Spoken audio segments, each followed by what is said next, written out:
जय गुरु जी, शुक्राना गुरु जी, अनंतम शुक्राना गुरु जी। संगत जी, आज मैंने एक अंकल का सत्संग सुना और अंकल ने बताया गुरु जी के साथ उनके अनुभव कैसे रहे। संगत जी, अंकल बताते हैं अपने सत्संग में कि उन्हें जब बचपन में वो छोटे थे तो उनके मम्मी की डेथ हो गई थी और उनके पापा ने दूसरी शादी करी। और जब दूसरी शादी करी तो जब दूसरी मम्मा होती हैं वो इतना बच्चों को प्यार नहीं करती हैं, अपने बच्चों को करती हैं। तो संगत जी, ऐसे उनकी भाई बहन की जर्नी रही और जैसे बड़े हुए तो उनकी शादी हो जाती है और अंकल की, और उनकी शादी से उनके 2 बच्चे होते हैं। फिर उनकी मम्मा उनकी जो दूसरी माँ होती है वो उनकी बहन की भी शादी करती है, लेकिन उनका जो हस्बैंड होता है वो दारू पीता था, बहुत मारता पीटता था। संगत जी, धीरे धीरे अंकल एक ऐसी सिचुएशन में पड़ जाते हैं कि मतलब इन्जॉय वगैरह लाइफ में ये चलता है और दारू बहुत ज़्यादा हो जाती है उनकी, हद से ज़्यादा।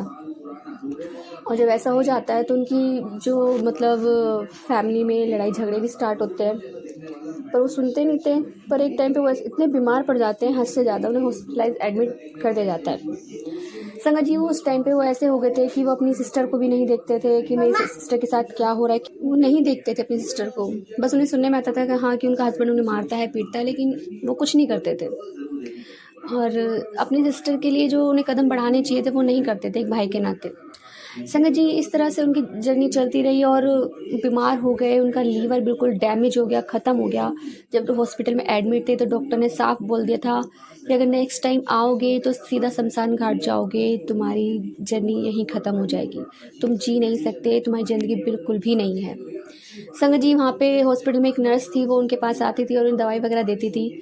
तो एक दिन वो कहती है कि तुम यहाँ से ना सीधा बड़े मंदिर जाना, छतरपुर। बहुत डांटती है, मतलब कड़क आवाज़ में, जिससे सामने से कोई बड़ी तो थी वो उम्र में, मगर एक तरह से होता है ना कि हाँ इसे जाना है और जाना तो जाना है, भेजना है इसको। तो वो इस तरह से लहजे में बात करती है, उनसे कहती है कि तुम्हें जाना है, यहाँ से सीधा बड़े मंदिर जाना है, अगर अपनी ज़िंदगी बचाना चाहते हो तो अपने कर्मों के लिए माफ़ी मांगो, जो तुमने आज तक किया उसके लिए माफ़ी मांगो, गुरु जी के चरणों में जाओ, मत्था टेको और वहाँ से तुम्हें ज़िंदगी मिल सकती है। संगत जी, जब उन्हें अंकल को डिस्चार्ज किया जाता है तो वो अपने घर की तरफ जाते हैं और उन्हें बताते हैं कि वह ऐसे परेशानी है अपने घर में जाके।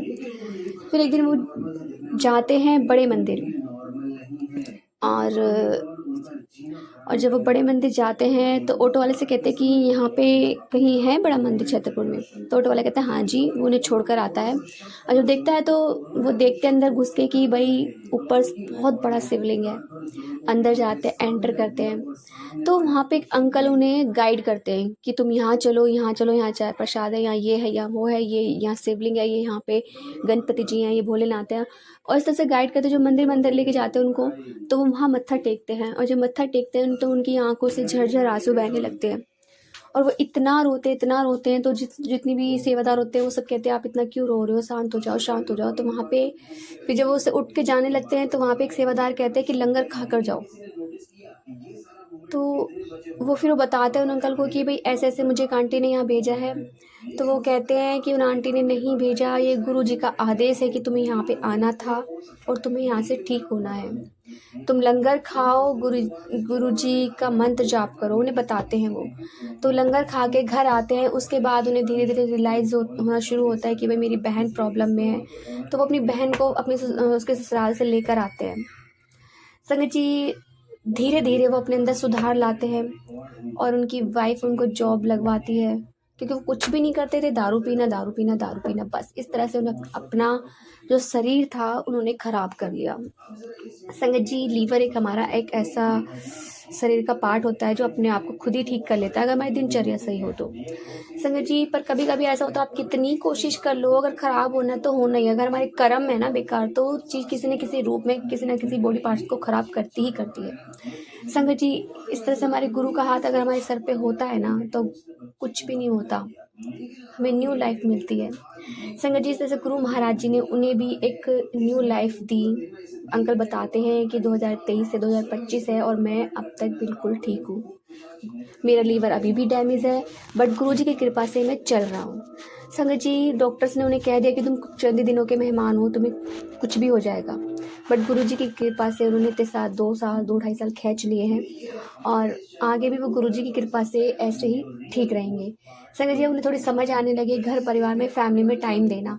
संगत जी सच में गुरु महाराज जी हमें एक न्यू लाइफ ब्लेस करते हैं, हमारे कर्मों को चंगा करते हैं, हमारे कर्म काटते हैं, हमारे जो बुरे कर्म हैं उन्हें अपने ऊपर लेते हैं और उन्हें छोटे में कटवाते हैं। संगत जी यदि आपको सत्संग अच्छा लगे तो प्लीज़ हमारे चैनल को लाइक कीजिए, सब्सक्राइब कीजिए, बेल आइकन को प्रेस कर दीजिए ताकि आपको नए सत्संग की जानकारी जैसे जल्द मिल सके। संगत जी यदि आप अपना सत्संग शेयर करना चाहते हैं तो आप हमें हमारे व्हाट्सएप पर लिख कर भेज सकते हैं, व्हाट्सएप नंबर पर लिख कर भेज सकते हैं, रिकॉर्ड कर भेज सकते हैं। आपके सत्संग भी और संगत के साथ शेयर किए जाएंगे। जय गुरु जी, शुक्राना गुरु जी।